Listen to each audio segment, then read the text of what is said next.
So, hello everyone, welcome to our channel Excellence Learning Pathway. So today we will cover chapter Magnetic Effect of Electric Current with two cutted topics. The first one is electromagnetic induction and the second one is Fleming's right hand rule.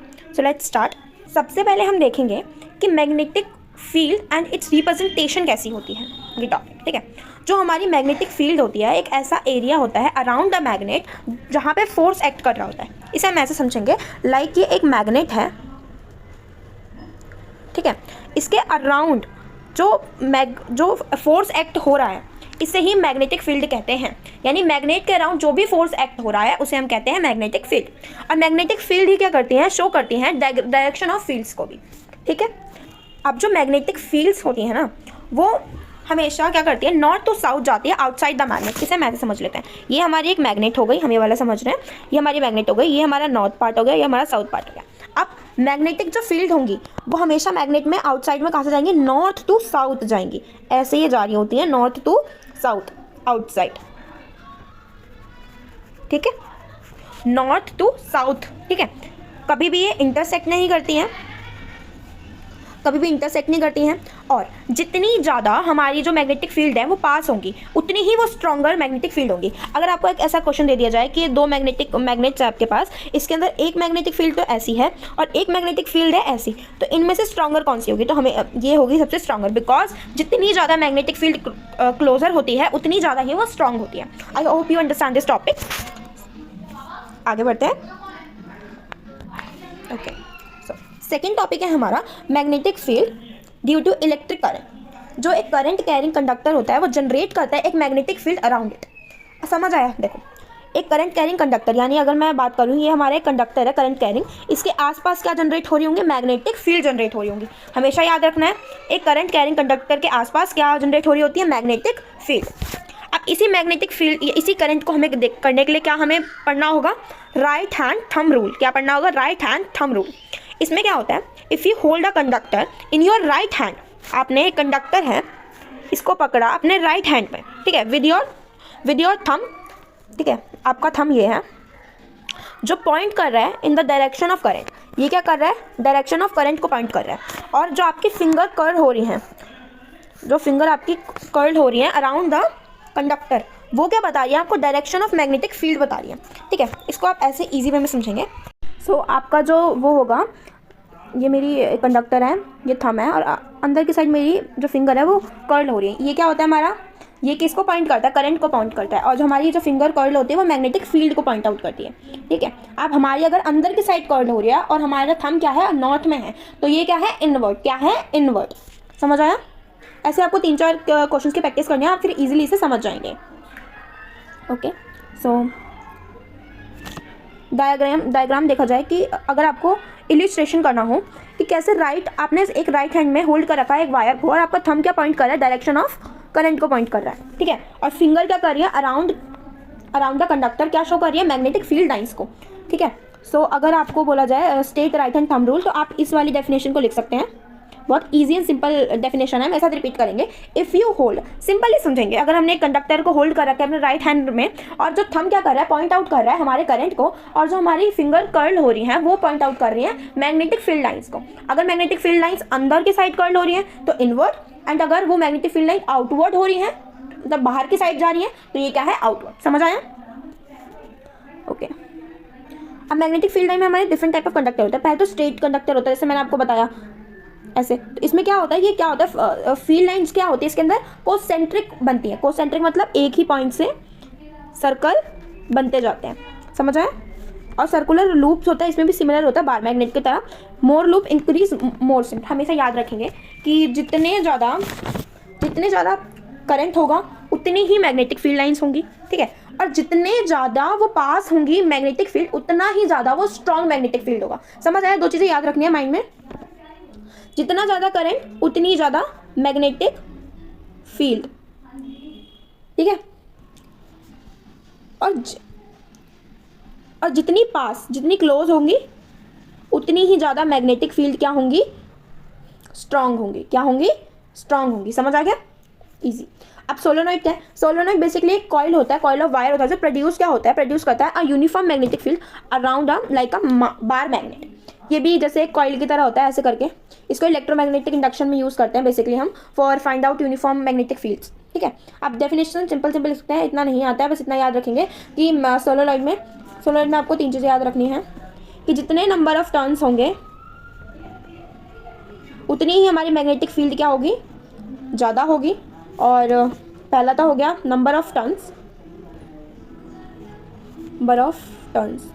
Second हो गया हमारा जितना ज़्यादा current होगा उतनी ज़्यादा magnetic field होंगी, जितनी पास होंगी मैग्नेटिक फील्ड उतनी ही ज़्यादा स्ट्रांग होगी। 3 चीज़ें याद रखनी है, नंबर ऑफ टर्न्स, जितने ज़्यादा नंबर ऑफ टर्न्स उतनी ज़्यादा मैग्नेटिक फील्ड स्ट्रांग होगी, जितना ज़्यादा करंट उतनी ज़्यादा मैग्नेटिक फील्ड स्ट्रांग होगी।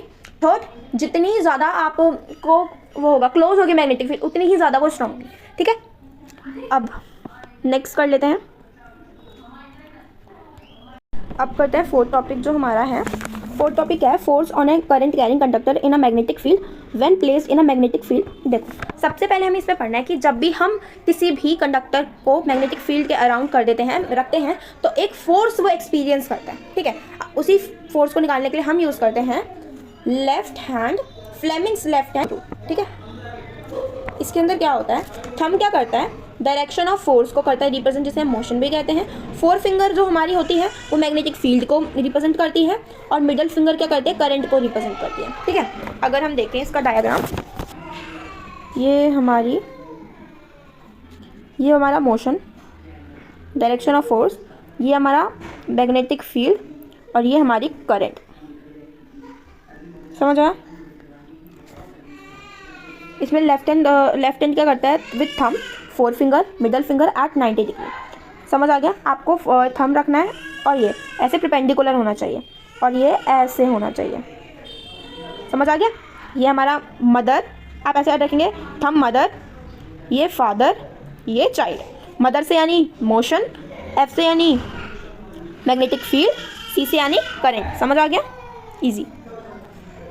फिफ्थ हमारा इलेक्ट्रोमैग्नेटिक इंडक्शन जो हमारा कटेड पार्ट से आया था। ये क्या होता है, जब एक कोई कंडक्टर मूव होता है किसी भी मैग्नेटिक फील्ड में, तो जब करंट जो हो जाता है वो इंड्यूस हो जाता है उसके अंदर। समझ आया? कि हमारे पास कोई मैग्नेटिक फील्ड है, ये मैग्नेटिक फील्ड है हमारी, इसके अंदर अगर मैं करंट डालूंगी, ऐसे मैग्नेटिक फील्ड है, इसके अंदर मैं कोई कंडक्टर पास करूंगी ऐसे करके, जो करंट क्या होगा वो इंड्यूस हो जाएगा। इतना याद रखिए, डेफिनेशन याद कर लीजिए, इतना नहीं आएगा, बस इतना ध्यान रखिए कि ये मैग्नेटिक फील्ड जो होता है उसके अंदर जब करंट पास ऑन होता है तो करंट क्या हो जाता है, इंड्यूस होता है। मैग्नेटिक फील्ड है, उसके अंदर कंडक्टर जाता है, करंट क्या हो जाता है, इंड्यूस हो जाता है। मैग्नेटिक फील्ड, कंडक्टर मूव होता है उसके अंदर और करंट क्या हो जाता है, इंड्यूस हो जाता है। इसके लिए हम फ्लेमिंग्स राइट हैंड रूल पढ़ते हैं।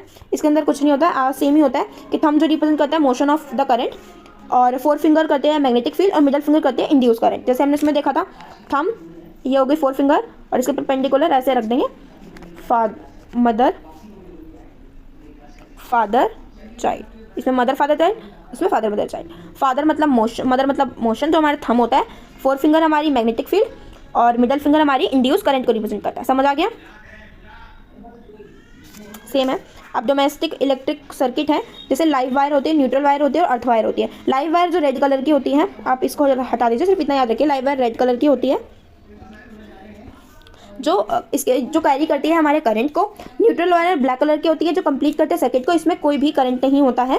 ठीक है, और अर्थ वायर होती है ग्रीन कलर की, जो सेफ्टी वायर होती है। बेसिकली जो भी माइनर शॉक होते हैं, माइनर शॉक से हमें बचाती है, क्योंकि जो करंट होता है डायरेक्ट अर्थ के अंदर पास ऑन हो जाता है, तो ये क्या करती है, हमें सेफ, मतलब हम सेफ हो जाते हैं अर्थ वायर की वजह से। ठीक है, फ्यूज़ क्या होता है, प्रिवेंट करता है हमें excessive current flow to avoid short circuit. ये बेसिकली क्या होता है कि अगर मान लीजिए ये हमारा फ्यूज़ है, फ्यूज़ का मेल्टिंग पॉइंट और बॉइलिंग पॉइंट काफ़ी लो होता है। अगर जो करंट है वो बहुत ही ज़्यादा मात्रा में आ जाता है तो ये फ्यूज़ टूट जाता है और आने वाले मतलब बाकी जो करंट वगैरह होता है, बाकी ज़्यादा जो वोल्टेज अप्लायंस होते हैं उन्हें बचा लेता है। ठीक है, राइट हैंड थंब रूल को याद रखेंगे कि इसमें इंड्यूस करंट होता है, राइट हैंड रूल में induce current, left hand rule में मोशन या फोर्स को निकालने के लिए, राइट हैंड थंब रूल में मैग्नेटिक फील्ड की डायरेक्शन निकालने के लिए। ठीक है, राइट हैंड रूल को ऐसे याद रखते हैं, मो मतलब मोशन, FA मतलब फील्ड, I मतलब इंड्यूस करंट। ऐसे ही फोफिस याद रखेंगे लेफ्ट हैंड रूल के लिए, FO मतलब फोर्स, FI मतलब फील्ड और C मतलब करंट, वरना आप फादर मदर चाइल्ड से भी याद रख सकते हैं। अब यहाँ पे कुछ केस स्टडीज़ हैं कि magnetic field around the wire. एक सिनारियो दे रखा है कि एक स्टूडेंट क्या करता है, पास करता है करंट को एक स्ट्रेट वायर में और ऑब्जर्व करता है कि आयरन की जो फीलिंग अलायंस है वो एक सर्कुलर पैटर्न में जाती है, ठीक है। एक करंट कैरिंग कंडक्टर है, अब जिसने करंट पास कराया वैसे अंदर यहाँ पे कुछ आयरन के वो थे पार्टिकल्स चले होते हैं, अब वो एक कोसेंट्रिक सर्कल में आ जाता है। जैसे मैंने आपको बताया था कि जब भी किसी भी एक स्ट्रेट वायर में करंट पास कराता है तो उसके आसपास क्या बनती है, एक सर्कुलर लूप में कोसेंट्रिक उसमें क्या बनती है, मैग्नेटिक फील्ड बनती है, मैग्नेटिक फील्ड लाइंस बनती है। यहाँ पे कुछ क्वेश्चन है। What does this experiment demonstrate? It shows that magnetic field is created around the current carrying wire. जैसे मैंने बताया एक स्ट्रेट करंट कैरिंग वायर में जो मैग्नेटिक फील्ड होती है वो सर्कुलर पाथ में होती है। हम कैसे डिटरमाइन कर सकते हैं डायरेक्शन ऑफ फील्ड्स को, मैग्नेटिक फील्ड्स को, राइट हैंड थंब रूल से, ठीक है।